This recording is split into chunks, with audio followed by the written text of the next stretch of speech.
semono sahandating tias saking pangawasaning Gusti ingkang akarya loka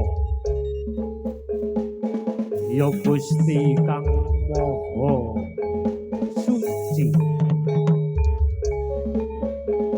kang wenang paring nugraha kang wenang paring pidana marang sagu dumadi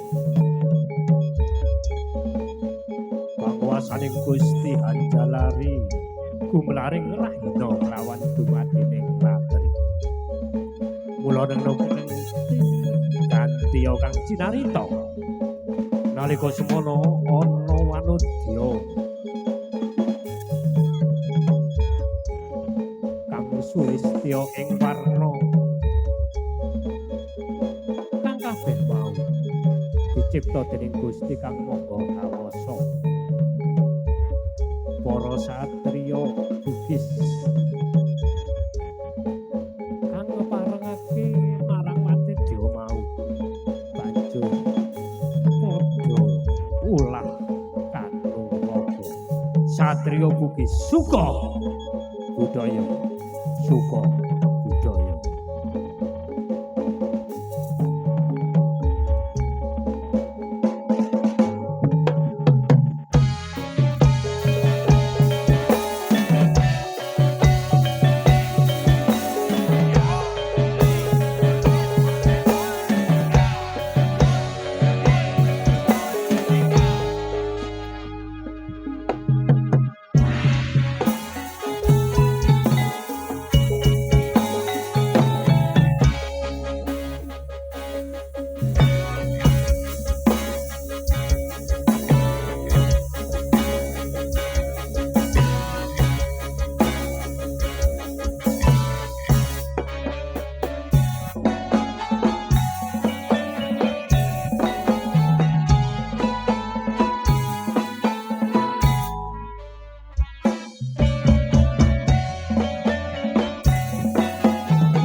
kodrat sifat manungsa bebak nafsu angkara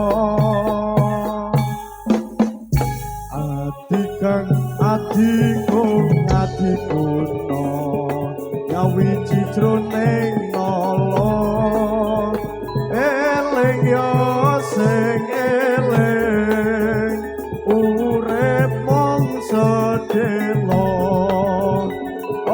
jodoh sembrono Priantara Harjo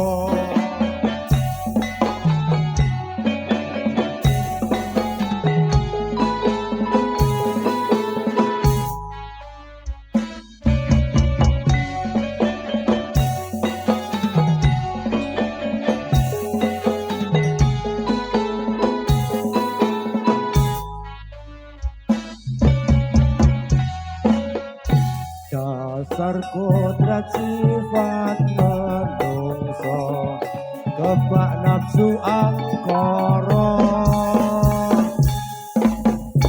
adikang adikung adikuna yawi cicroning nala eling yo sing eling urip mung sedelo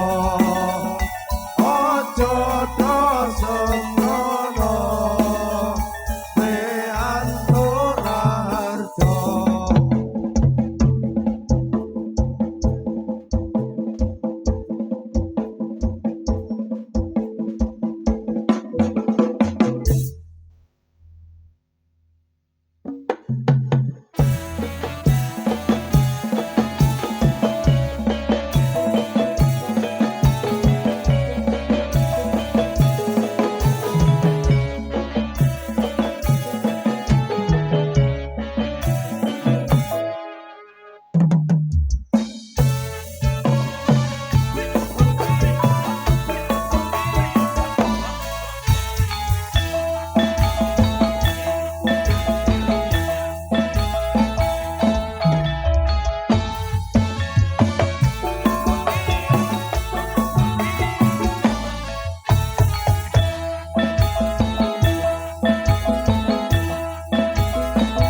Hadirin, rekan-rekan dan juga para penonton semuanya dari Sukobojoyo break sejenak. Kesempatan hari ini atau kesempatan saat ini dari tuan rumah Bapak Wisnu Sutardi akan memberi sambutan untuk penjenengan semuanya. Kesempatan malam hari ini sambutan dari keluarga akan disampaikan oleh beliau yang terhormat Bapak Sungatno. Dan juga Bapak Sungatno didampingi segenap keluarga dari Bapak Wisnu Sutardi. Kepada beliau-beliau yang sudah kami panggil untuk segera naik ke panggung. Waktu dan tempat dipersilahkan kepada Bapak Sungatno dan juga Bapak Sutardi sekeluarga. Terima kasih.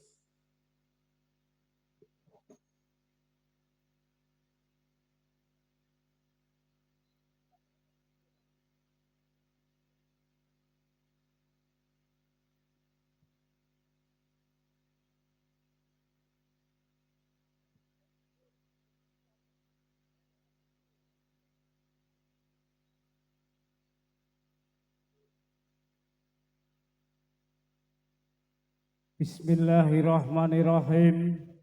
Assalamualaikum warahmatullahi wabarakatuh. A'udzu billahi minasyaitonir rajim. Bismillahirrahmanirrahim. Alhamdulillahi rabbil alamin.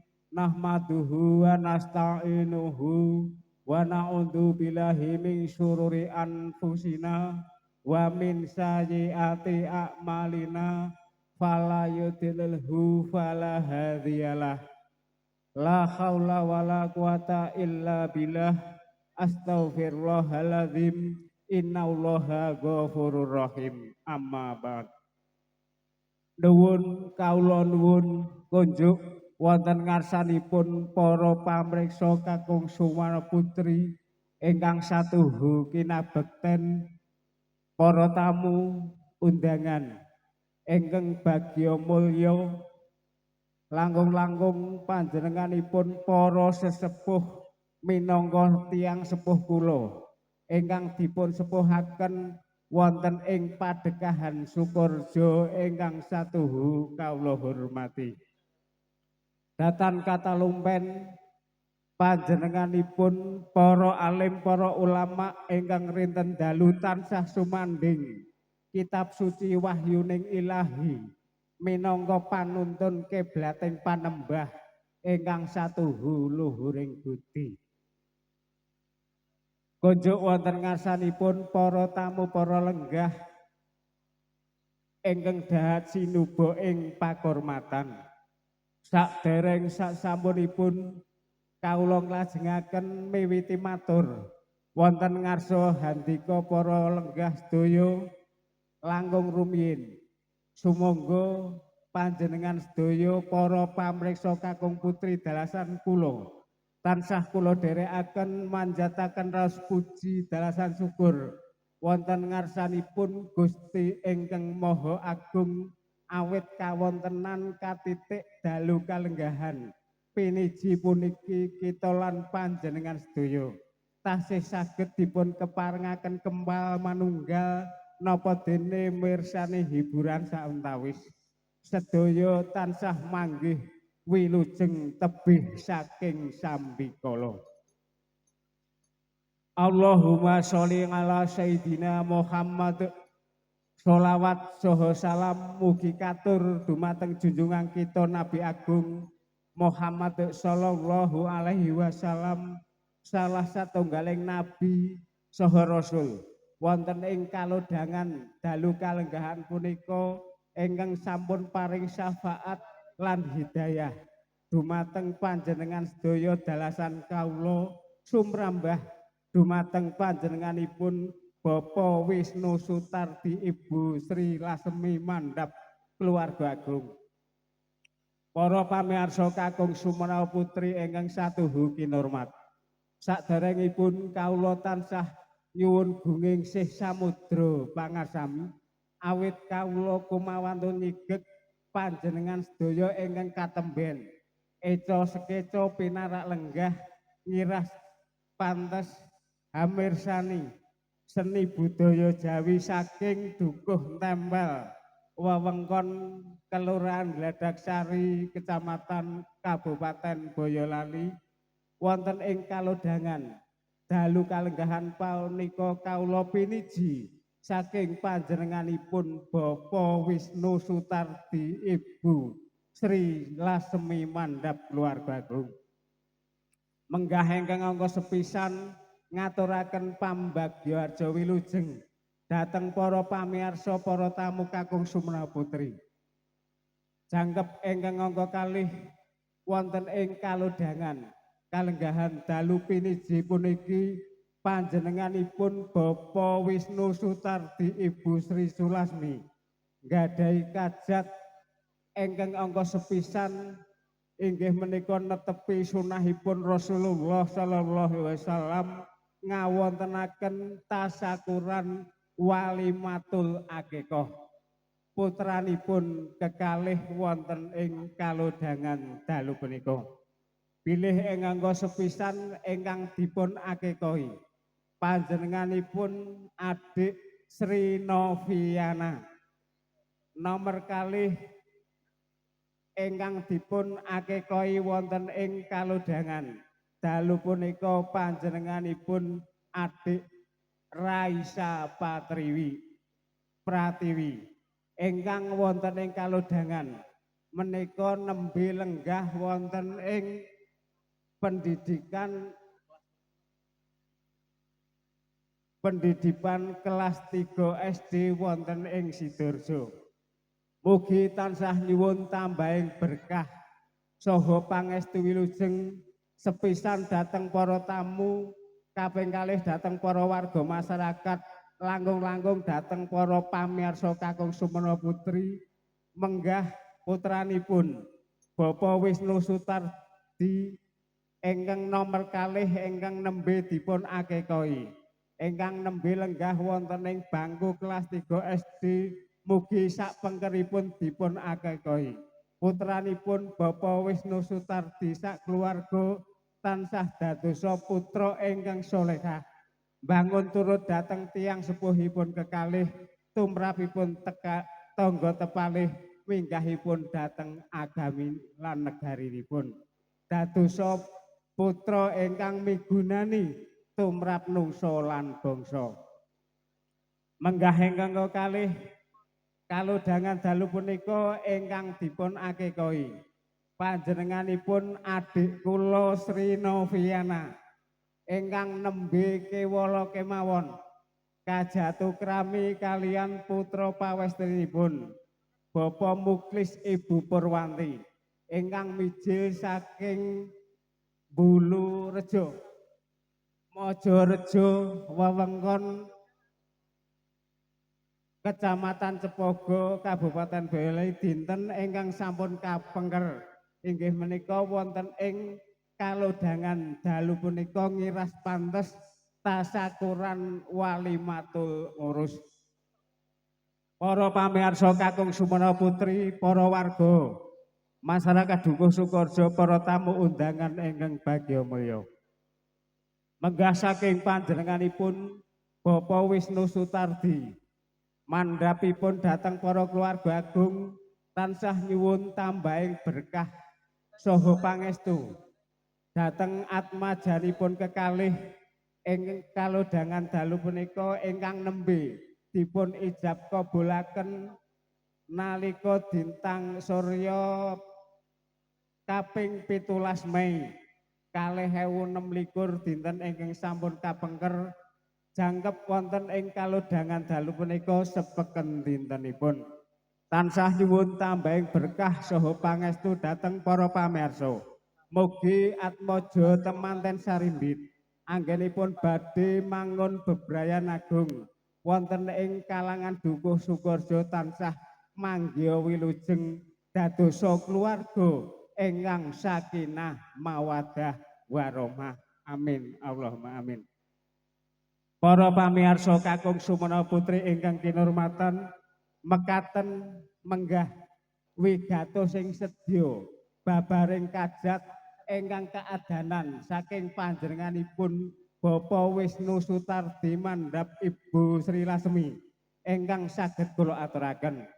Menggah ingkang angka kalih tansah ngucapaken agunging panuwun ingkang tanpa upami dumateng panjenenganipun Bapak Pemerintah Desa Kembangkuning mandhapi minggahipun dhateng Bapak Muspika Kecamatan Cepogo minggahipun dhateng Kabupaten Boyolali wonten ing kalodhangan siang kala wau ngantos dumugi dalu kalenggahan punika ingkang sampun paring idi palilah anggenipun ngawontenaken hiburan sauntawis saking keluarga namung saged ngucapaken agunging panuwun ingkang tanpa upami.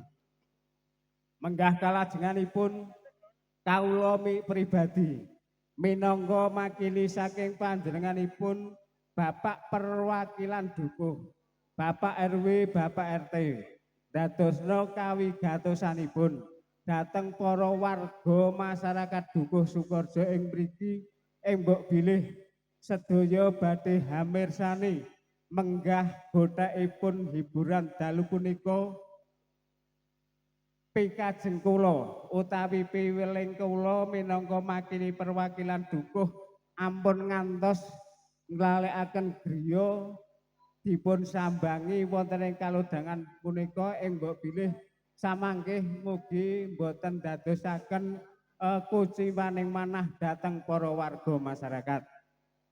Menggah ingkang angka 3 pikajengipun saking panjenenganipun Bapak Wisnu Sutardi Ibu Sri Sulasmi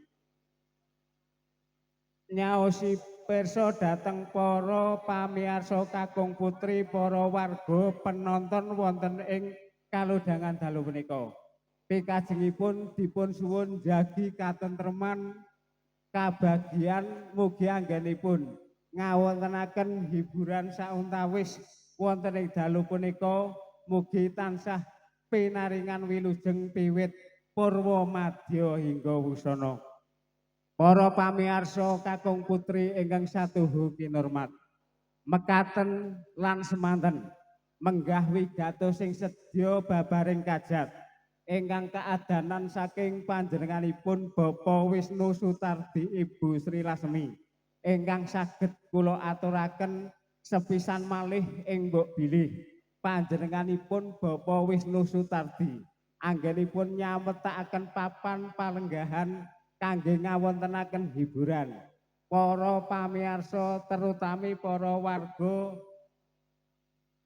suka budaya saking Dukuh tempel ing mbok bilih tertentu wonten kekirangan kelepatanipun lumantar kula tansah nyuwun agunging samudra pangarsami ingkang ageng langkung-langkung dhateng para Bapak Hansip keamanan sak panunggalanipun wonten ing kalodhangan dalu punika dipun suwuni senjata pitulung kapurih jagi wonten ing lingkungan keamanan wonten ing hiburan kalodhangan dalu punika. Para pamirsa kakung Suwana Putri, para tamu ingkang kawula hormati. Kawula kinten namung kaduk dumugi semanten anggen kawula ngaturaken menggah wigato sing sedya babaring kajat ingkang kaadanan saking panjenenganipun Bapak Wisnu Sutardi mandhap keluarga agung ing mbok bilih anggen kawula ngaturaken wiwit purwa madya hingga wusana tertemtu kirang jangkep kawula tansah nyuwun gunging samudra pangarsami dhateng para pamirsa kakung Sumrawa Putri. Sugeng dalu sugeng mirsani ngantos paripurnaning pagelaran dalu punika. Paputoning atur wabillahi taufiq walhidayah waridho warinayah. Wassalamualaikum warahmatullahi wabarakatuh. Wekdal kula kunduraken dhateng Kadang Pambyawara matur nuwun.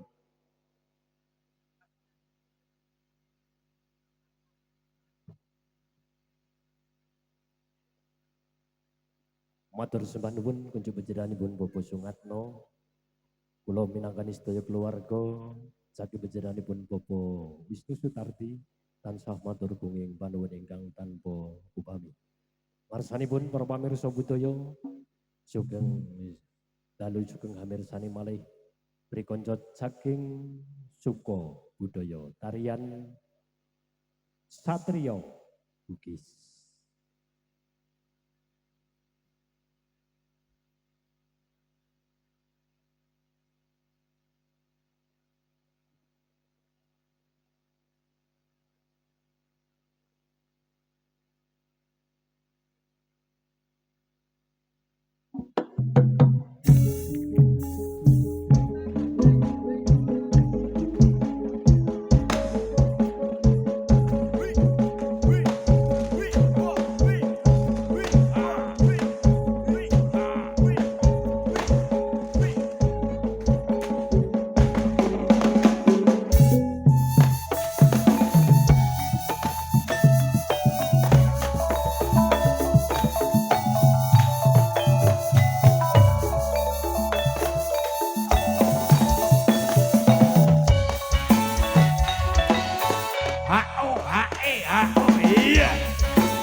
Amba berpagelaran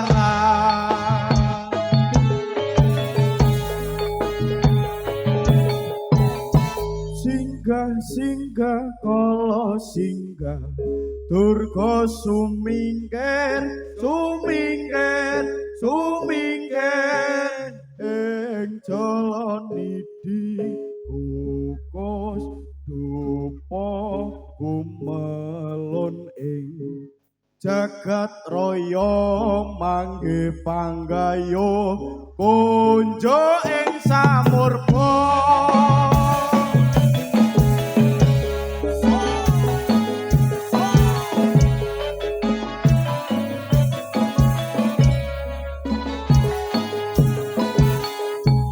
Om awes tan masunama memayuha yubudaya.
Kang Mas Bugis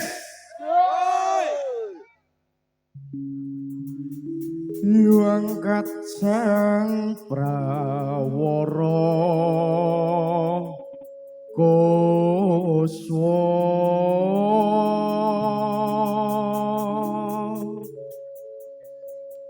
Magara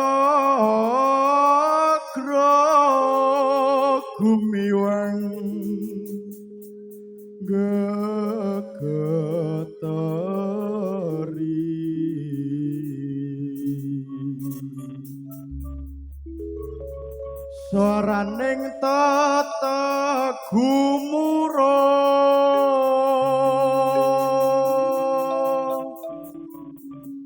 war pangrekeng turangga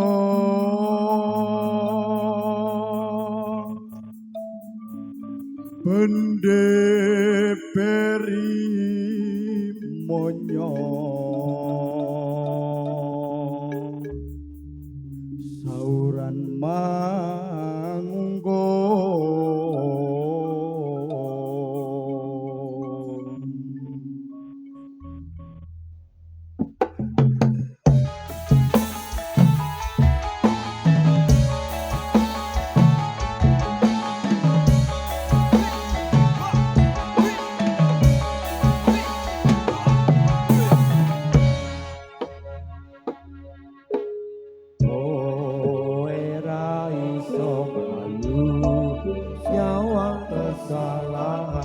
ajining diri ana ing lati kowe ra iso bayu saka kesalahan ajining diri ana ing lati kowe ra iso bayu saka kesalahan ajining diri ana ing lati kowe ra iso bayu saka kesalahan ajining diri ana ing lati kowe ra iso bayu saka kesalahan ajining diri ana ing lati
Hadirin, rekan-rekan dan juga para penonton semuanya, telah kita saksikan bersama hadirnya keluarga besar dari Suko Budoyo yang telah menyajikan satu tarian untuk Anda semuanya, untuk dengan semuanya pada kesempatan malam hari ini, tarian Satrio Bugis yang sudah berlalu di hadapan dengan semuanya.